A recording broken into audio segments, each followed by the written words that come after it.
2-3 বার এই সমস্যা ওই সমস্যা, মেসেঞ্জার চেক করো, ফোন চেক করো, এদিকে যেতে পারবো না ওদিকে যেতে পারবো না, এরকম চললে রিলেশন ঠিক থাকে না, বুঝছো? স্যার আমার একটা ফোন আইছে, আইতাছি। তুমি তোমার বন্ধুরা একটু বুঝাইতে পারো না?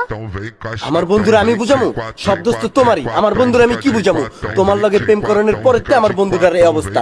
ঠিক মতো খায় না, ঠিক মতো ঘুমায় না, খালি তোমার লগে কথা কয়, তোমার চিন্তাই করে।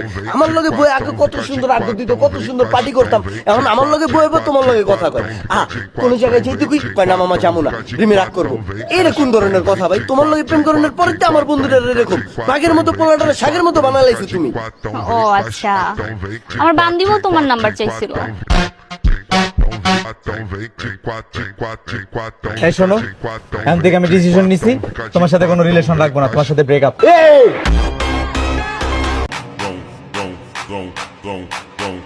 ব্রেকআপ মানে? কোনো ব্রেকআপ হইবে না। এটা আমার ভাবি, আর বুঝছিস তুই ভাবি মার সমান, আর আমি থাকতে আমার ভাবির মনে কে কষ্ট দিব, তা আবার তুই ব্রেকআপ করে কোনোদিনও হইতে দিব না। তুই আর এখন বিয়া কর।